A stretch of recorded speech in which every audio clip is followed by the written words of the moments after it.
Welcome, everyone. Bienvenidos a todos.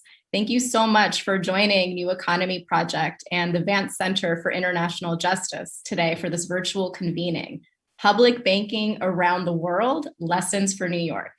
We're so thrilled to be hosting today's discussion, one of the first of its kind, showcasing examples of public banks from throughout the world for New York and other US-based audiences. As the movement for public banking grows in New York and nationally, we know that policymakers and public bank activists can draw lessons and inspiration from these international models. My name is Deyanira Del Rio, and I'm the co-director of New Economy Project in New York City. Our organization's mission is to build an economy that works for all, rooted in racial and gender equity, in cooperation, and in ecological sustainability. We're working in coalition with more than 100 community, labor, and many other organizations to bring public banking to New York as a strategy to advance racial justice and community-led development, and to ensure that our public money is used and invested in ways that promote the public good. As you'll hear today, public banks can look many different ways, including in how they are structured, how they're governed, and in the services that they provide. What they share in common is that public banks are created by governments to serve the public interest, and they're owned by and accountable to the people. Here in New York City, we coordinate the Public Bank NYC Coalition that is working to create what would be our country's first municipal public bank. We're also working to create statewide frameworks so that other cities like Rochester, Buffalo, and many others can create local public banks. We're so proud to be coordinating this growing and broad effort in New York, and we're excited to start today by sharing a brief video that shows the tremendous grassroots energy behind this campaign in New York. So check it out. Get up, get down, a public bank is coming to town. Get up, get down, a public bank is coming to town. And we're here to call on New York City to divest from Wall Street. We want New York City to take our public dollars out of those banks. Yeah, yeah. All of it. All of it. And we want All of New it. York City to put that money in a public bank. Woo! Wall Street is only a couple blocks away from here, but it's so far from my community in terms of economic equality. That needs to change.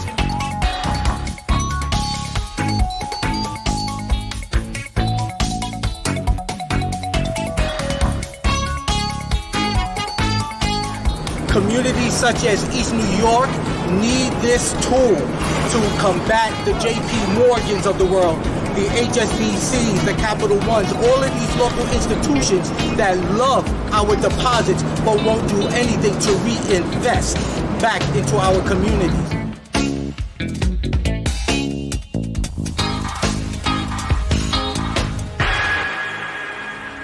Bank would be chartered to serve the public good, and it would remove the profit-seeking shareholders from the equation. And a public bank ostensibly wouldn't have, billionaire CEOs that are paid hundreds or thousands times the amount that their lowest employees are made. Is that correct? Yes, that's certainly our vision for public banking. Through public banking, local governments like ours in New York City can build on what's working in our financial system, partnering with CDFIs and other community-based lenders to expand fair banking access and to deepen investment in affordable housing, small businesses, renewable energy, and other critical infrastructure.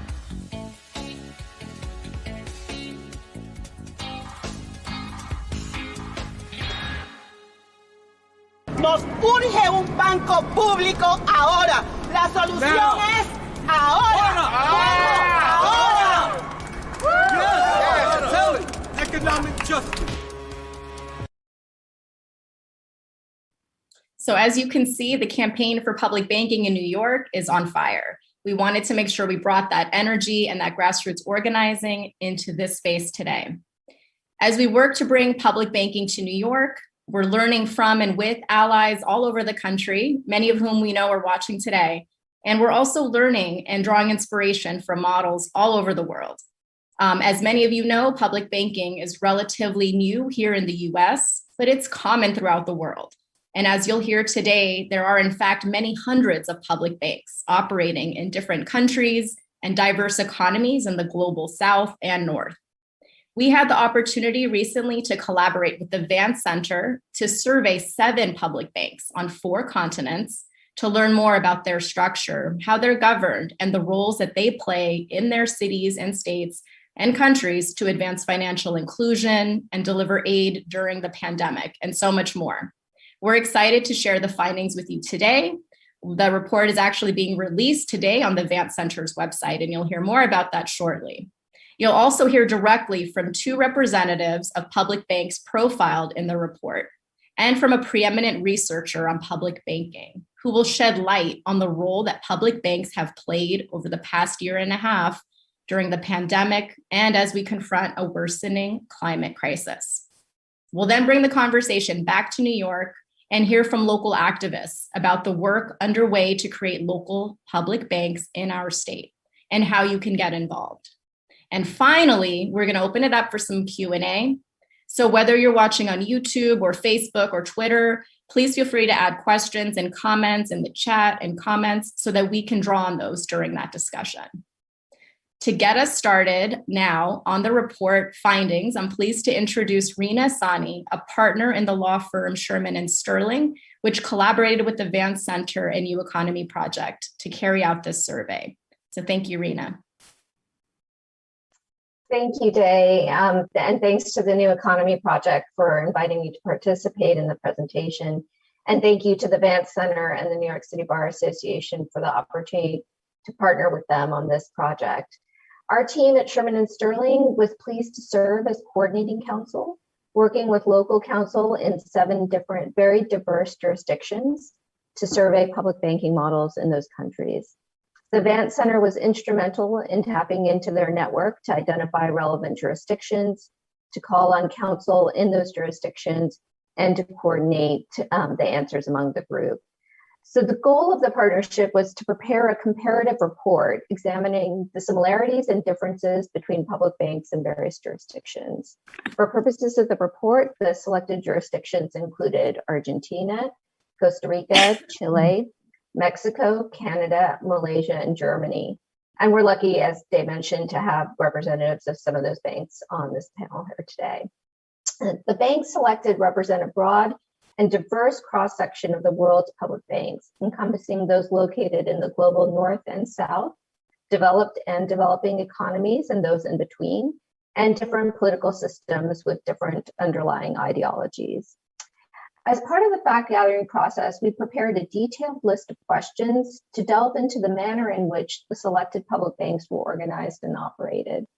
We provided this questionnaire to local counsel from each of the jurisdictions, which responded to the questionnaire, and at times in consultation with officials of the respective public banks. So we're very fortunate with the level of input and detail and thoroughness in which the questionnaires were completed. While the questionnaires were detailed, we've sort of distilled those findings in terms of 4 main points of comparison. 1, the ownership and legal regulatory framework of the bank. 2, the overall mission and the services that the bank provides. 3, the governance structure, including the overall composition of the boards, criteria for board membership, and public engagement and independence with respect to the bank. And 4, any transparency mechanisms that are applicable to the bank. So that's a little bit on the background and the methodologies. What did we find? We found that while the concept of a public bank is common and quite ubiquitous around the world, there's actually significant flexibility in what we mean by a public bank and the manner in which it's established and the functions and the regime to which the bank is subject, all of which can vary significantly. While we found that the banks are quite diverse in terms of how they're structured, how they operate, and the legal schemes to which they're subject, there is more conformance as to their general missions and the services that they provide to the public.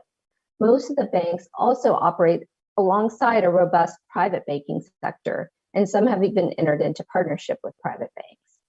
So while there was significant diversity across the measures, there was also commonality, and almost all the banks have a mission to provide services to some sector of the country's public to promote financial inclusion. So just getting a little bit more in the detail in terms of the measures across which we compared the banks. With respect to the ownership structure and applicable regulation, there was quite a diversity in terms of the banks that we reviewed. Some were wholly state-owned, such as the ones in Argentina, Chile, and Canada. Some are partially state-owned, like the one in Mexico. Some are owned by depositors, as in Costa Rica. And some are established locally, but independent and self-funded, as are the ones in Germany and Malaysia. The source of funding was similarly quite diverse. Some are fully state-funded, others are funded from shareholders, public deposits, or bonds, and some are independently funded or funded by depositors. And while there's no one way in which the banks are regulated and supervised, there is some commonality in the sense that some are subject to the exact same regime that private banks are subject to, as in Argentina and Chile. Some have a particular public bank regulatory regime, as are ones in Canada and Costa Rica, and some are subject to a hybrid regime. So there's a robust regulatory overlay and requirements that the banks are subject to, and what varies is the degree to which that's common with the private banks, or they're specific to the public bank in that jurisdiction.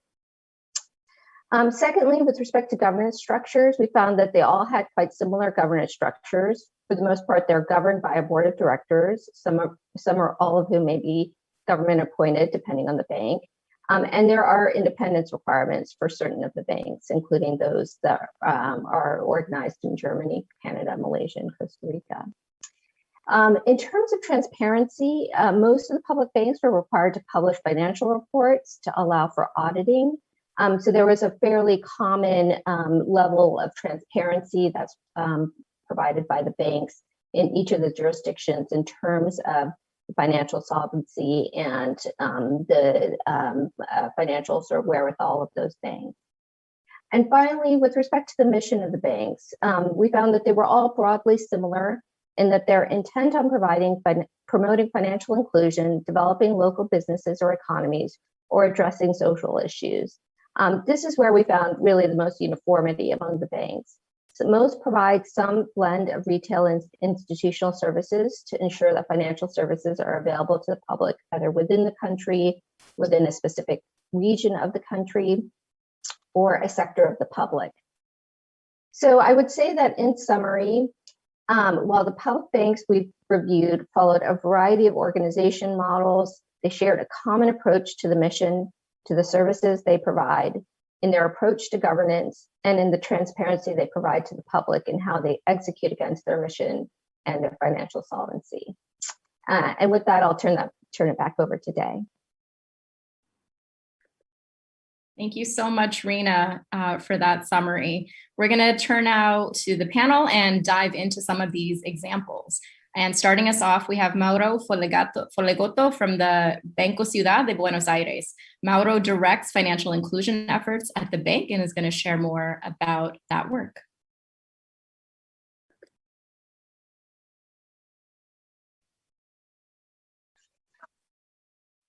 Muchas gracias por la invitación.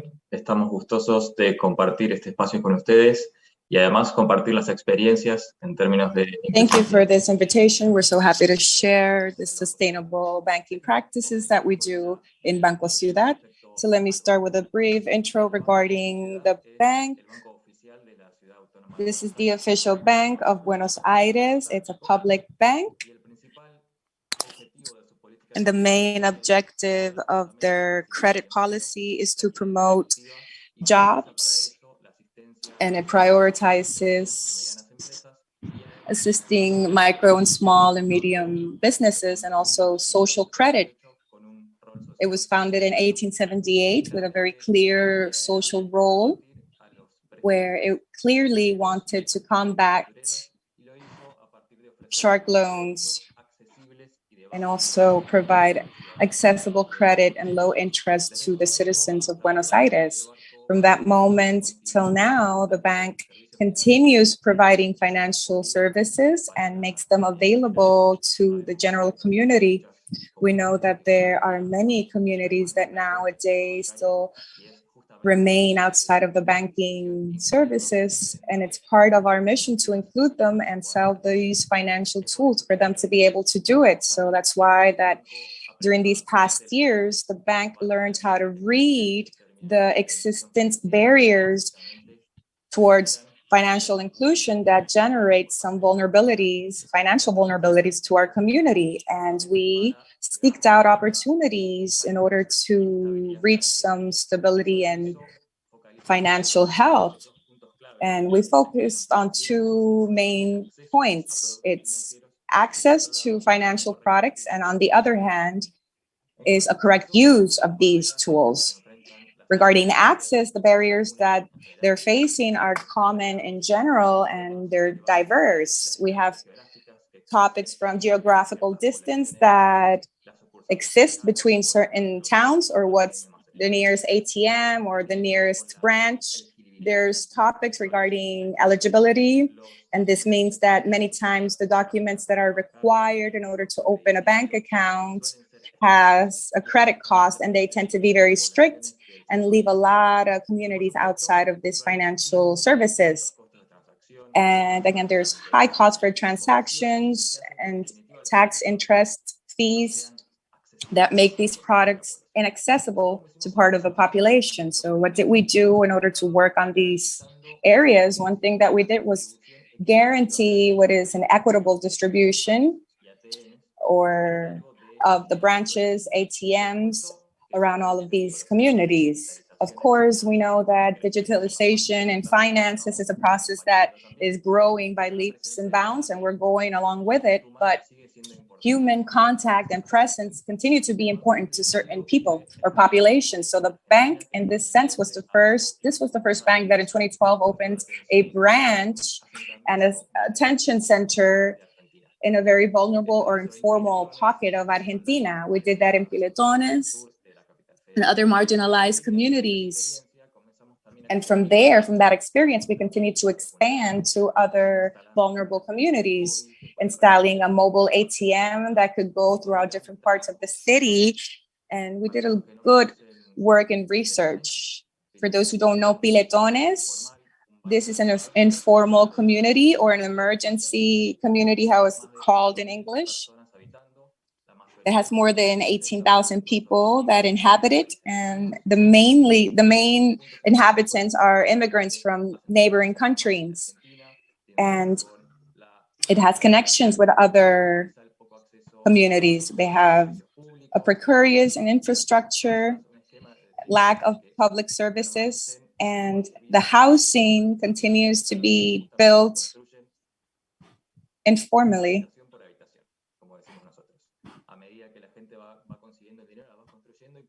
People build them little by little, and that's why they'll remain decades with housing that's not properly built. And we need to offer products that are accessible, simple, and affordable to the population. So seeing the economical and social context of the community, we have to alter our offerings. We have to be flexible with the documentation that is required. We need to have affordable costs for the population. And in a lot of cases, there's lack of information. Clients that have never had this product and do not have any information regarding credit. So we need to create systems where we evaluate credit and adapt it to everyone's personal case in order to see if people are able to comply with their loans. That's why in 2013, we created our own institution of microfinances, and it helps informal enthusiasts providing loans with no interest rate or guarantee. And you need to have products that are accessible, credit, investment, and saving products as well. And none of this would have financial inclusion if we don't talk about financial education. It's fundamental to bridge that gap for people to know how to properly use these financial products, because sometimes there's a lack in education and there's no financial know-how, and it's a lack of knowledge on how to use these products and adapt it to your personal finances. And usually what happens with this is that there are populations that are distrustful, and sometimes these people are channeled to other alternatives that are less convenient, and we do not want that. So that's why we develop a very strong theme of educational. We have different initiatives. We have a survey team that visits communities, schools, and NGOs, and other co-ops as well. They provide workshops on financial education and banking education.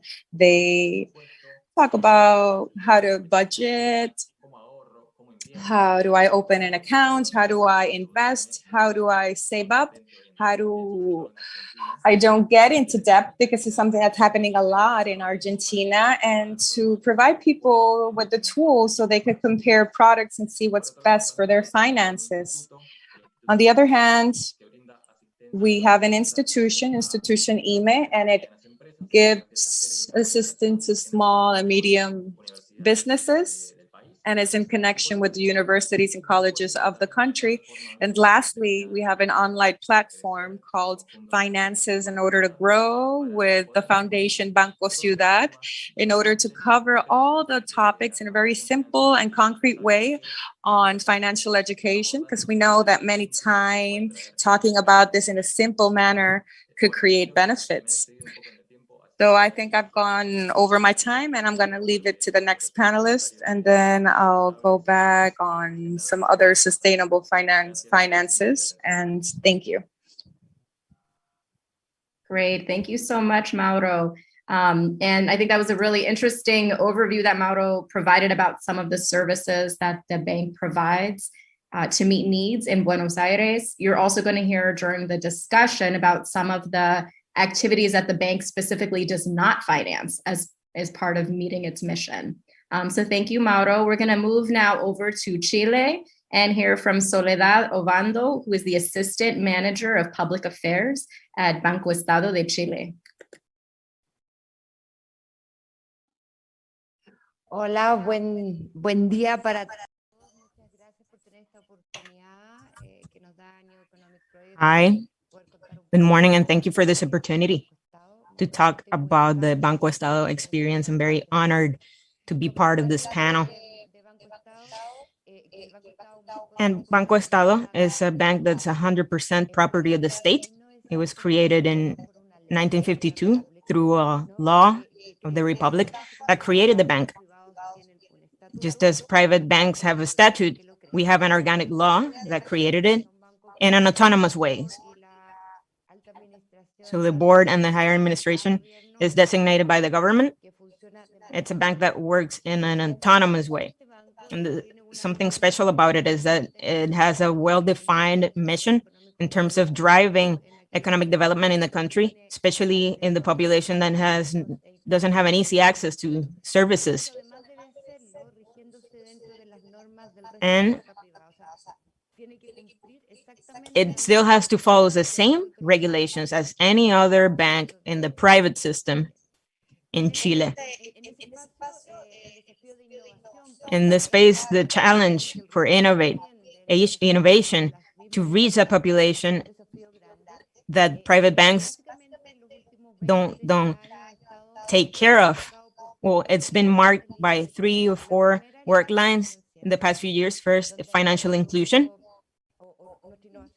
So our biggest innovation there since 10 years ago is a product nominated Cuenta Root account. It's an account that has allowed us to include the whole population living in Chile, more than 14 million accounts for a country that has 17 million people. And that has allowed us to include close to 1 million immigrants. It's the only way they have to have a bank account in the country. And also savings, the biggest tradition for the bank since its beginnings. We have the biggest amount of savings accounts in the country. More than 17 million accounts, representing 70 or 80% of the total accounts in Chile's financial system.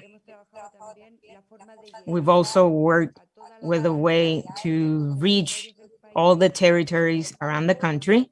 The bank today has more than 500 branches in different formats in the different territories around the country, almost 2,300 ATMs.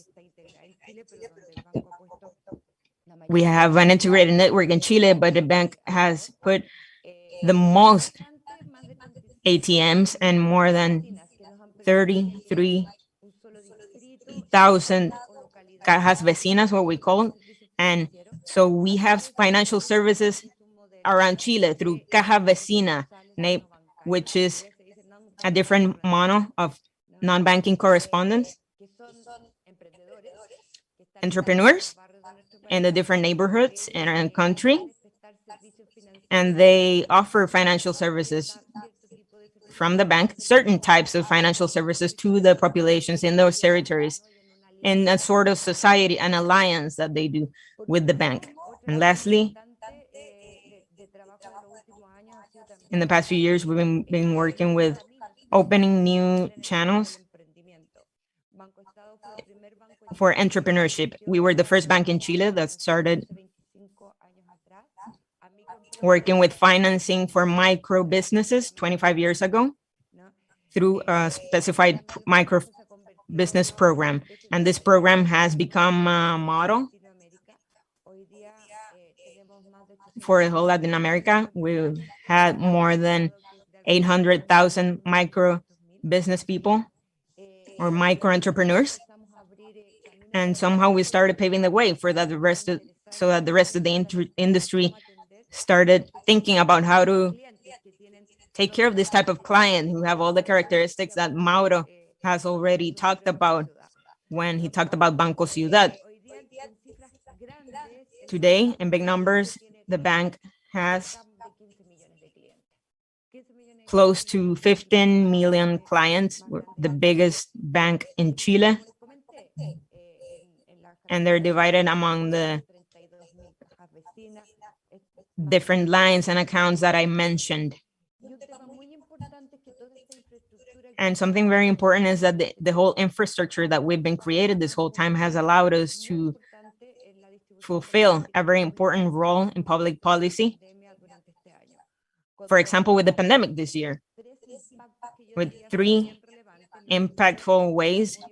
First, massive support, more than 70% of the credit support for entrepreneurs in Chile. That was done through Banco Estado. More than 80 million that practically represent the bonds that the state gave to the population. That was done through Banco Estado, through the infrastructure created in those root accounts. And that has had a very important effect for the population and has allowed us to digitalize an important part of the population. Today, practically 60 to 70% of the operations with our clients in all of our segments are done digitally. We are breaking records lately in the amount of digital transactions performed. They were close to 600 million transactions in the bank. The majority is done through our digital channels. The next bank is less than a third of that number.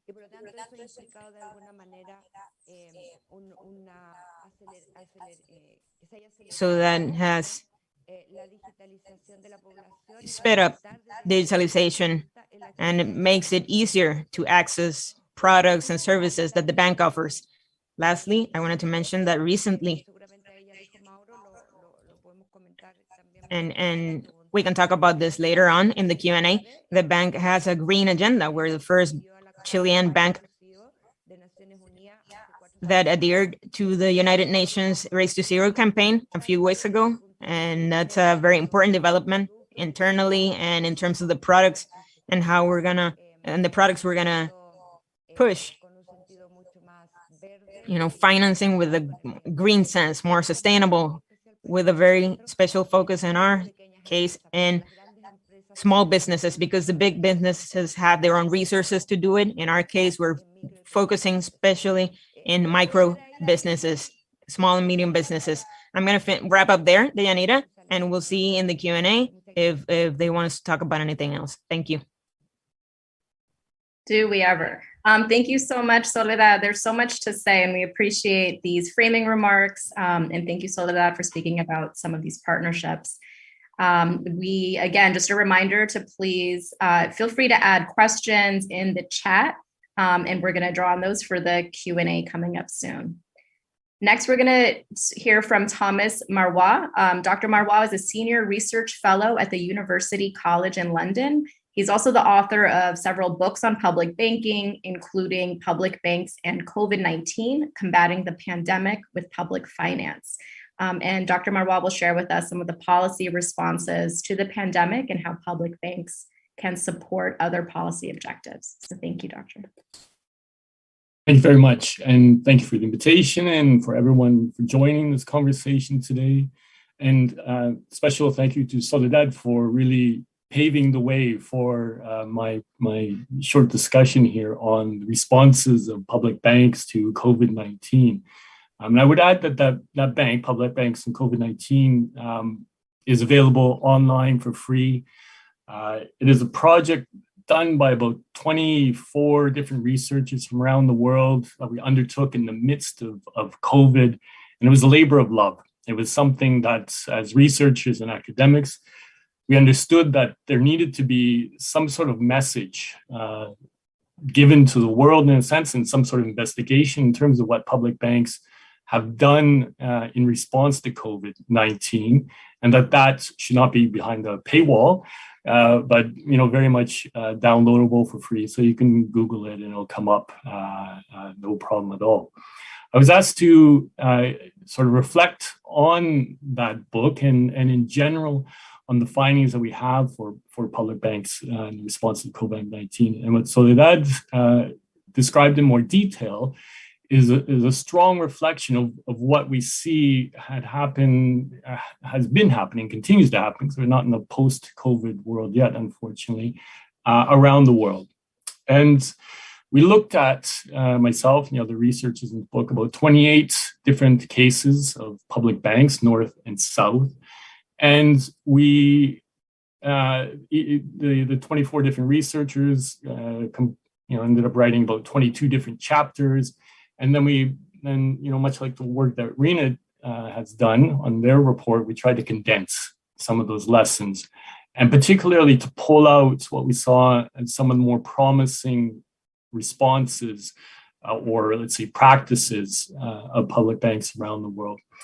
And there were 5 lessons that we really found in general of the most promising practices. And I'll return to that question of promising later on.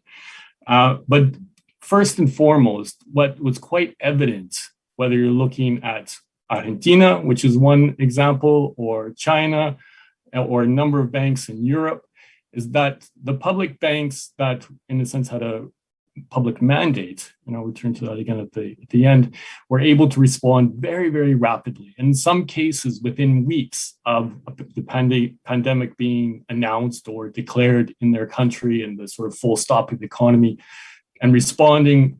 Then the second lesson is that they then were able to respond quite boldly, directing resources at exceptional levels into small, medium-sized enterprises, lending directly to municipalities in need, supporting public hospitals, so they're able to pay the skyrocketing staff costs to match the pandemic, as well as personal protective equipment, and in any number of ways, including in many cases from China to Costa Rica, putting holds or pauses on student loans, for example, so that the students weren't having to, continue to pay their loans at the time when they were unable to work or to study. The third lesson that we then derived from that, and again, Soledad touched on this, and I'm glad that she did, is that it's also a matter of public banks being able to mobilize the capacity that they already had. It would have been, obviously, it was impossible if you were creating a new public bank or you didn't have one to begin to sort of use that institutional legacy.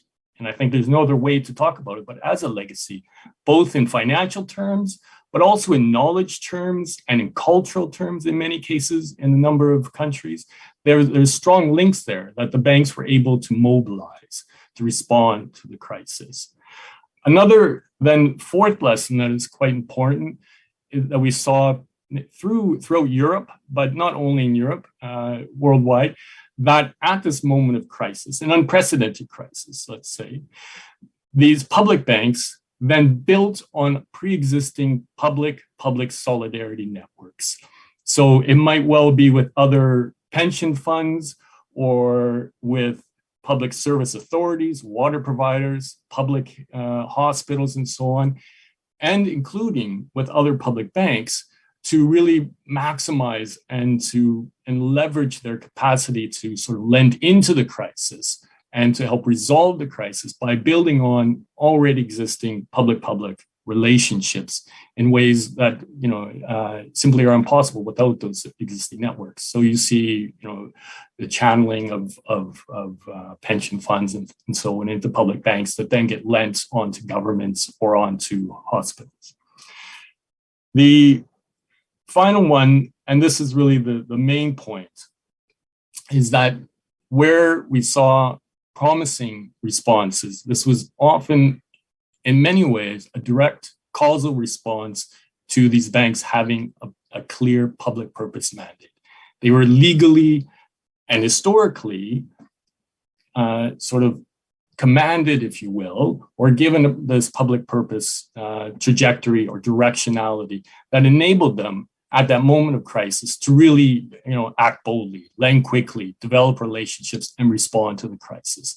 And there has not been enough of a discussion of this, I think, either within the literature or something we really need to sort of emphasize, particularly in terms of the public banking movement.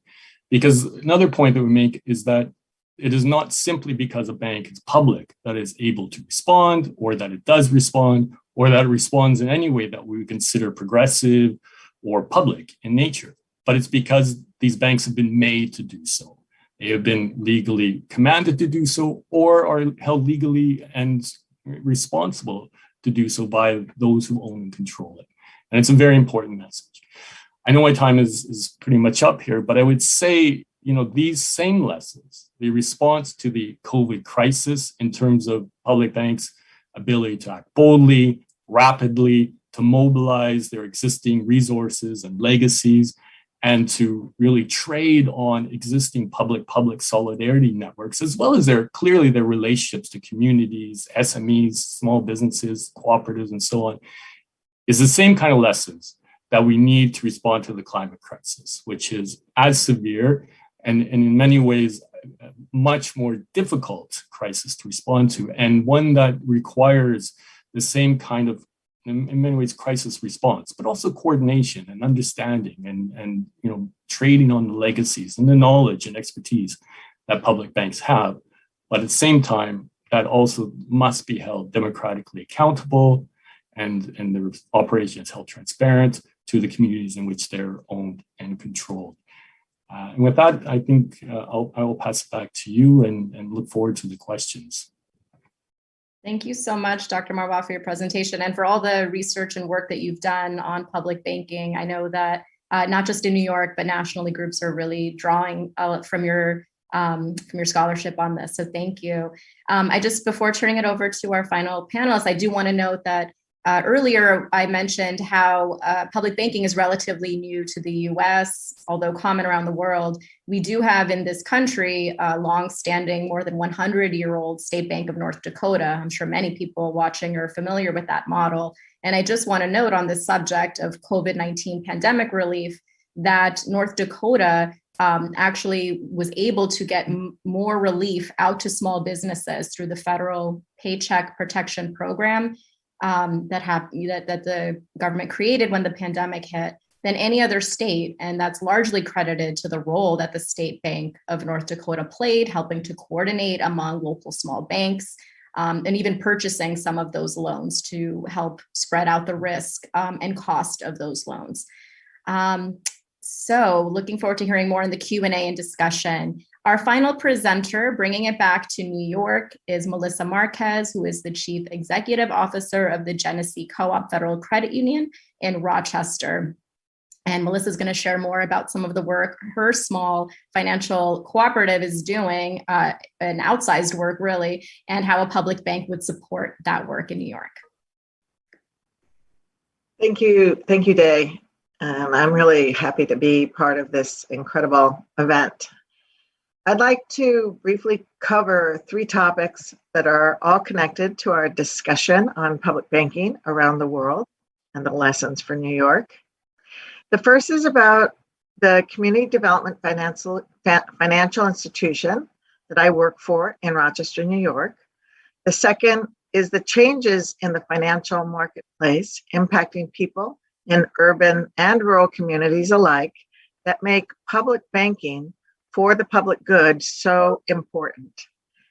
And finally, to give specific ways how a public bank in Rochester could be a tremendous partner with our credit union to expand and bring to scale the financing of important models of development that would directly benefit the communities that have been most excluded and or harmed by the way financing currently operates. Genesee CoOp is a federally chartered and insured community development credit union that next year will celebrate its 40th anniversary. A majority of our members are low income and 10% are former refugees. Our staff speaks 5 different languages. We have 34 million in assets and 4,000 members. In 2020, we reached the milestone of having given out 75 million in loans since we were chartered. It took 25 years to give out the first 25 million. It took another 8 years to loan the next 25 million. And most recently, it took us just 3 years to do the last 25 million that we've lent. Our little community development financial institution is known because we have made more number of mortgages than JP Morgan Chase made in the city of Rochester for 2 years in a row. And last year, they caught up with us and made one more than we did. But then again, they are one of the largest financial institutions in the world.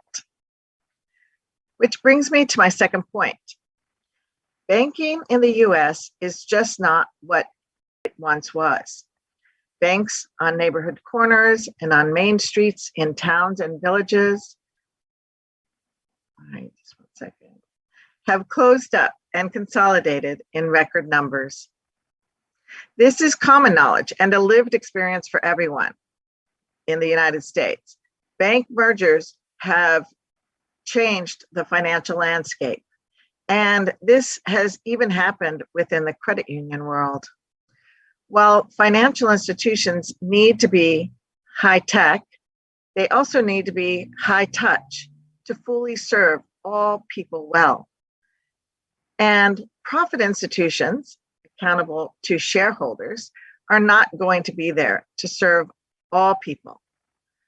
With the changes that have happened, it is no wonder we need to build our next financial institution models that can serve a public purpose and mandate that provides access to financing for everyone.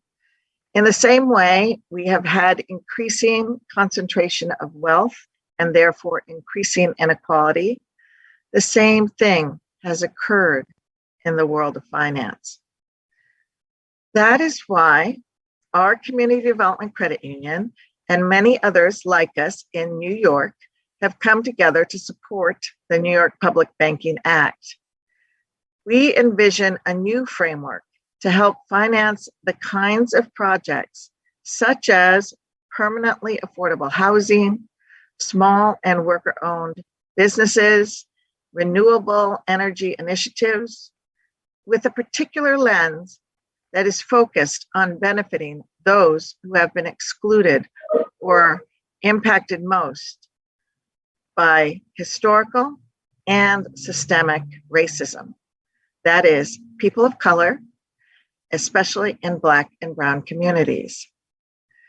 We want to partner with a Rochester Public Bank that can help provide the scale and the shared risk in financing projects that we cannot finance alone. We are committed to helping public banks get established in New York because we know they are part of the financial landscape that is missing and is needed to reach people who are now excluded from the current financial system in the United States. While we see the need for an institutional player to support community financial institutions, I do realize for some communities in New York, they will benefit as well from retail services being offered by their municipalities. There is an appropriate role for both, and both are needed in the financial marketplace to bring about the kind of community-led development that is missing and to make public money work for the public good of all people.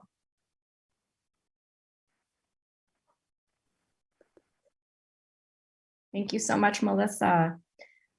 Great, so we're gonna now launch into our Q&A, and we're gonna start with Dr. Mauro.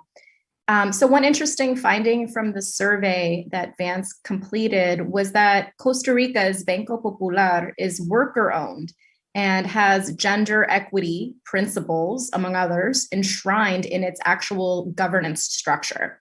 So we know that you've studied and written extensively about the bank. Can you tell us more about this model and what it tells us about the importance of democratic accountability mechanisms to keep public banks on mission? Sure, thank you. The Banco Popular is a very interesting and special kind of bank created in 1969, and the question of gender equity is something that goes back to its very founding. And I think in the 1960s, it was a woman in Costa Rican government who really sort of led the charge for creating a bank that which became the Banco Popular, meant to sort of reduce the terrible sort of usurious charges on the working class of Costa Rica. And it is a bank that is owned, formally owned and controlled by the workers of Costa Rica through their participation in savings in the bank and so on. And over time, it's a funny bank. It's a public bank, but it's not, because it's kind of cooperative, because it's worker owned, but it has government representation on the board, but also workers from this amazing workers' assembly that is a body of 290 representatives from 10 different social sectors across Costa Rica. And it's that 290 member assembly that really gives direction to the 7-member board that is by law has to have gender equity. So, in 1 year it might be 4 men and 3 women, but then the next round it must be 4 women and 3 men. But that gender equity law rule also then extends to every major decision-making body throughout the bank. And that, in a sense, is a strong foundation for what I like to refer to as the credibility of a public bank. And as we all well know, public banks came under and continue to come under, attack in terms of privatization. Many have been sold off, many throughout Latin America, but throughout the world. And when banks have developed a strong connection to their community, that then becomes their foundation of credibility. And the Banco Popular, through this workers' assembly, but through its connection to the communities and its financial inclusion essence, an essence of working by and for workers. And I had a conversation with them recently where they said this is very much in the DNA of the bank. It then provides a bastion or a foundation of support that even, the public banks will get into trouble and there will be problems and there is crisis in countries. And we well know this happened in Latin America in the 1980s, and this happened to the Banco Popular. And at those times, some banks are sold off and become privatized, including other Banco Popular throughout the world.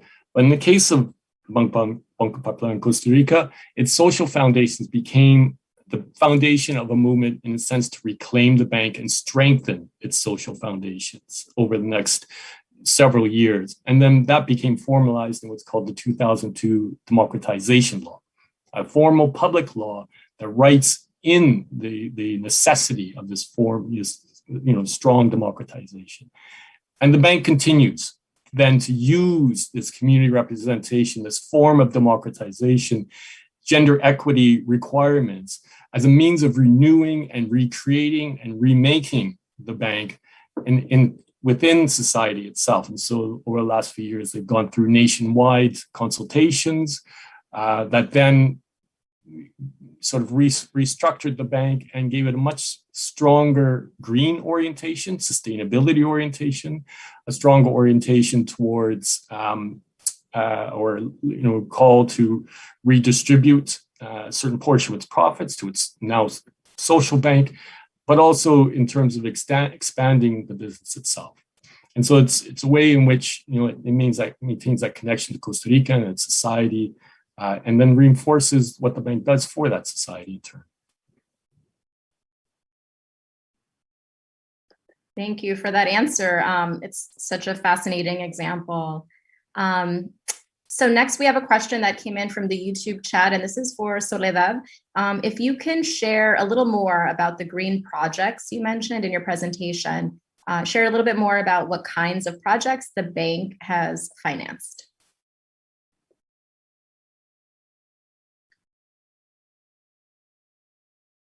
Perfecto.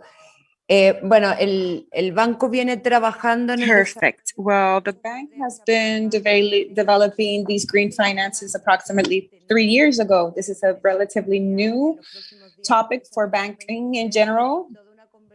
And there's a whole conversation that's just starting regarding how finances contribute to impulse our carbon print around the world and our relevant role that we play in this, because none of the financial institutions contaminate through our operations, right? That's very little, but it's where we invest and what we finance, that's where our major contribution is in incentivizing the neutral carbon print. So we've had some politics where we have a high level on climate change. So in 2019, we had some guidelines that we were to abide regarding our relationship, the way we operated and with our relationship with our clients. So in 2020, 2021, what we've developed is a portfolio of products that are destined to finance projects or green projects. So they're very relevant, like I mentioned before. It's very relevant that we invest in micro and small businesses, because we understand that if we invest in more little businesses or businesses, and these have the least access and positions within the green movement. So we've generated products through our webpage, our bank webpage. You could visit that. It's called Green World or Mundo Verde.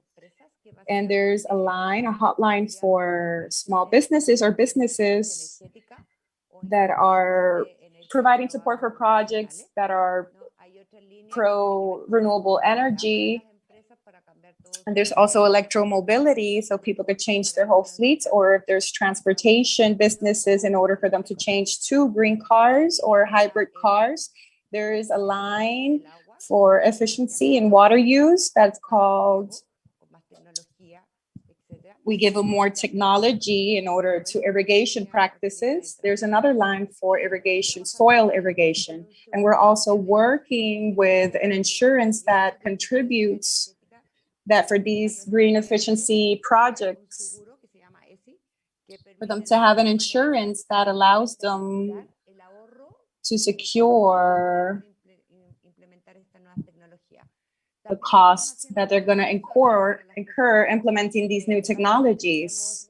We're also giving a product of eco housing, and buy these housings that are already certified and they used efficient materials within the construction of the interior of the housing. From 2023, you're not going to be able to build any new housing that complies with all these requirements or energy efficient requirements. So we are a step ahead with this product, and we're collaborating with another bank in Germany that allowed us to have funds in order to generate incentives through the tax rates on these types of products for us to learn how to do that. And there's also electromobility for people. And there's also financing and products for people that want to have energy efficient projects in their existing households. So our focus is to promote financing these products, and probably the new ones. I'm sorry, I left one out, which is the last one that we had. We did this recently, this product in order to finance circular economy projects, which is very important as well.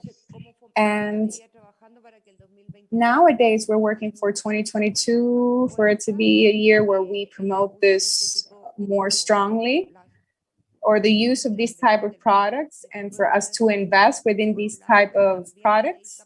And on the other hand, we also want to train our smaller clients on how these products work. And we also want to invite our clients for them to invest in, and for their savings to be invested in more green investments. And we have a mutual fund, which is a green mutual fund.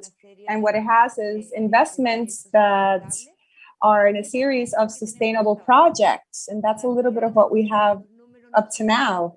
The numbers are not that big. They're interesting, but they're not that big. But I think that it's a good way to go. And that's why we dare to publicly declare that we have a commitment with all these energy efficient projects. And all of this is already measured. We saw the emissions. We know from where we're heading out, and we're going to see the goals for the upcoming years, and also to include our clients within that. Thank you, Soledad. I know that folks are probably interested in hearing so much more. We're going to share, again, how to download the report so you can read more about these incredible examples from which we're learning so much. We're going to turn next. We have a few more questions to Mauro to share a little bit more about Banco Ciudad. And Mauro, please feel free to respond also to the question around green projects if you'd like. But we wanted to also ask you to share a little more about Banco Ciudad's efforts to prohibit investments in sectors that are at odds with the bank's public policy objectives. One of the things motivating New Yorkers to create public banks is the need to move public money away from harmful activities. And so we're very interested in hearing more about Banco Ciudad's work in this area.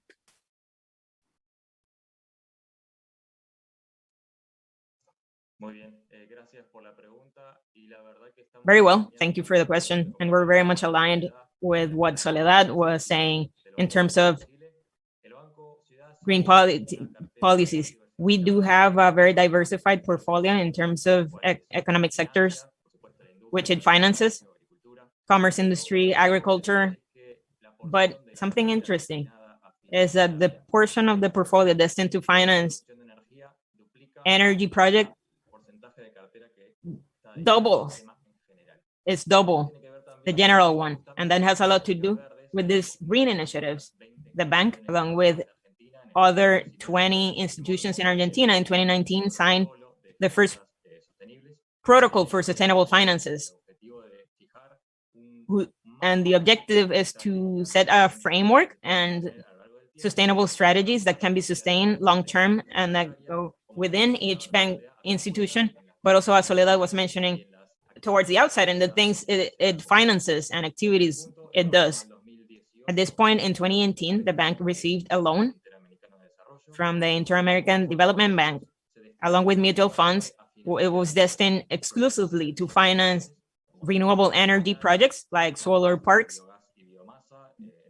biogas plants, biomass plants, among others. Also last year, we launched the first social bond from Banco Ciudad, destined to those sectors that were affected, especially by the COVID crisis, the pandemic. So the education sector, the health sector, of course, and other non-essential businesses and small businesses that needed assistance in order to keep up with the payroll.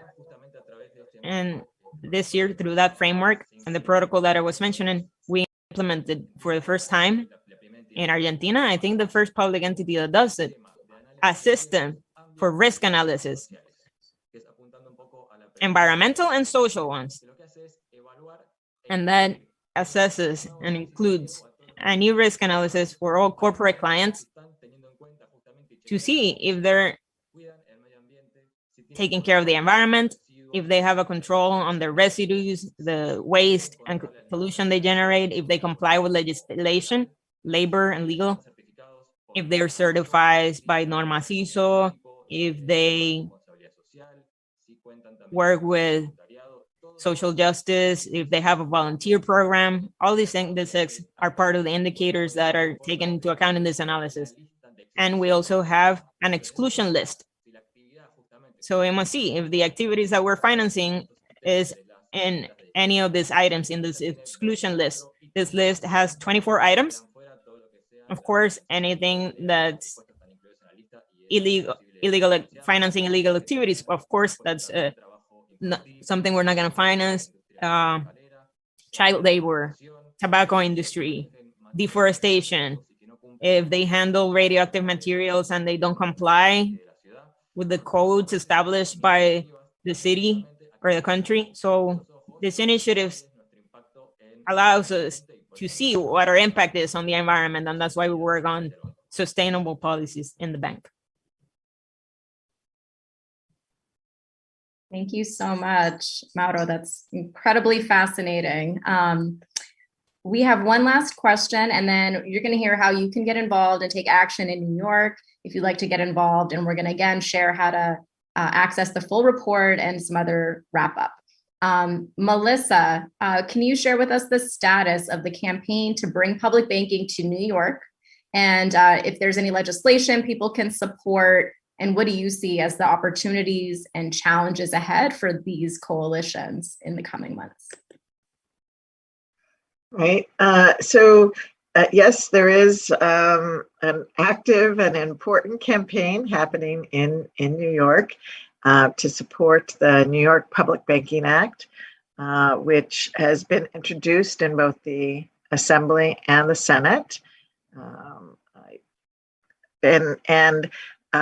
To join in the coalition, we need to, we're continuing at a very local level as across New York State to educate people about the importance of what a public bank to municipalities could bring, and to talk to our city council members and our other legislators for the Assembly and the Senate, and to get them on board so that we're continuing to grow the numbers of the co-sponsors to make this legislation get passed in New York State.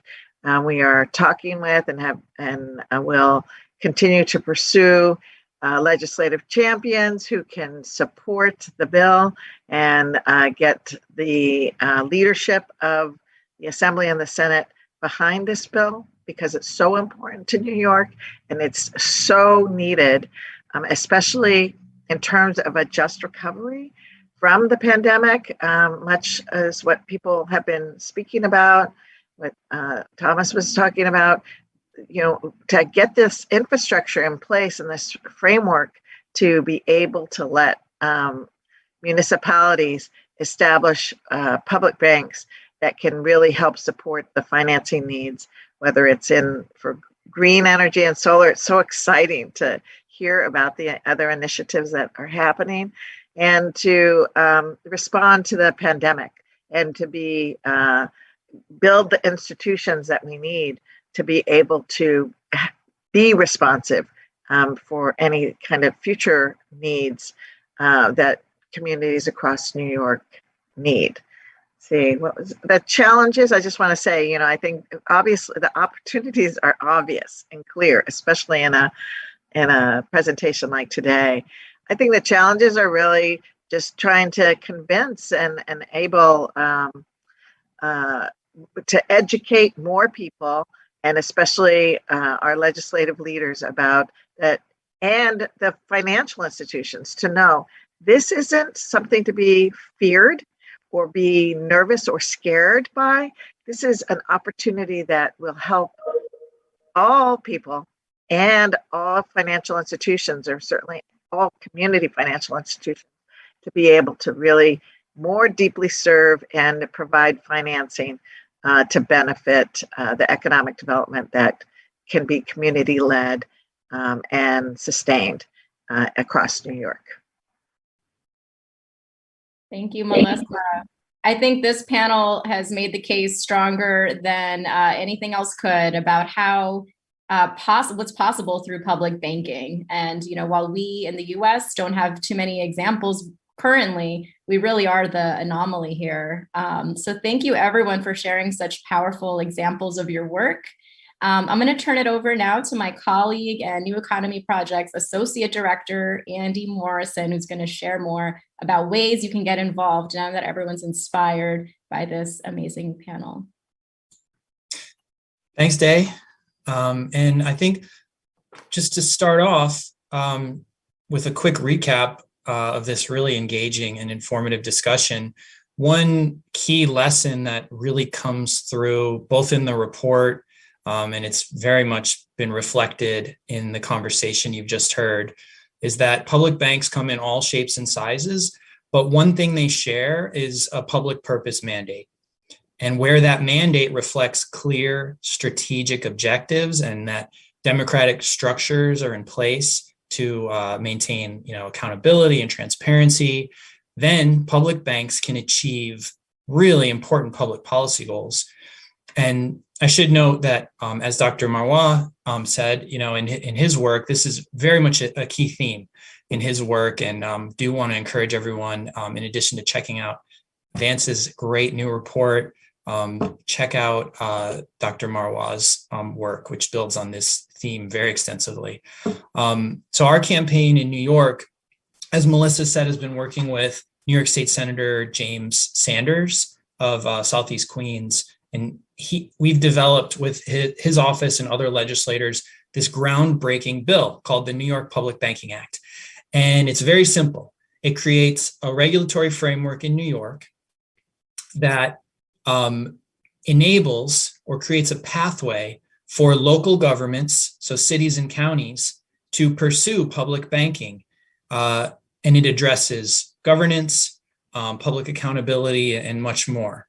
And one thing we stress in our campaign is that we're not fighting for a public bank for its own sake, but as a strategy to advance racial, economic, and environmental justice, and as a tool to support cooperative and community-led development in low-income communities, particularly Black, brown, and immigrant communities that have been historically redlined by the banks.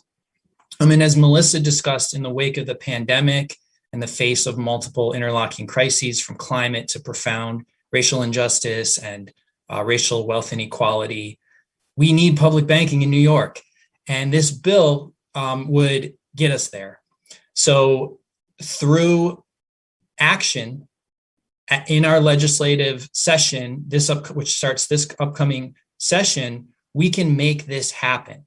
And cities and counties across New York State, through public banking, will then be able to divest public money from banks that systematically harm communities, and then redirect that money toward investments that build and root wealth locally to help ensure a just recovery, toward a just transition and a renewable future, and so much more.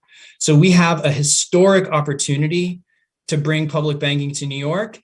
But like we said, in order to make it happen, legislators really need to hear from you and your neighbors and your friends. And the way you can do that right now is to go to the website, which I believe is below me on screen now. It's neweconomynyc.org/take-action. And it will tell you how to contact your legislator. We've provided a call script so that you can get your message across very effectively. And we just want to underscore how much of a difference each and every call makes. So please call your state senator, call your state assembly member, and tell them to pass and prioritize and pass the New York Public Banking Act in the upcoming legislative session. There are other ways to get involved. If you're a member or a staff person of an organization working in New York, whether that's a labor, community, cooperative group, and you're interested in getting involved, you can join the coalition that's making this happen in New York. You can contact us to learn how to apply for membership in the coalition. We're also available to give workshops on public banking for you, your members, constituencies, and others. And please visit our website, neweconomynyc.org, for more information. And thank you so much for taking action to bring public banking to New York. And back to you, Day. Thanks, Andy. A huge heartfelt thanks once again to everyone who joined us today, to our amazing panelists for such an energizing discussion and helping us envision what's possible here in New York and showing us what concretely exists already around the world.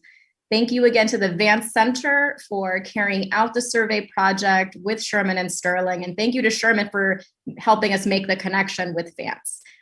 Also, a thanks to our interpreters, Anais and Selena, to ACT TV for helping us produce this show. And thank you to all of our event endorsers, including New York State Senator James Sanders, Citizen Action of New York, East New York Community Land Trust, the New York State Community Equity Agenda, Public Bank NYC, and so many others. The full list is on our website. Thanks so much for joining. We hope that you are as inspired and energized by today's panel as we are, and we'll see you soon.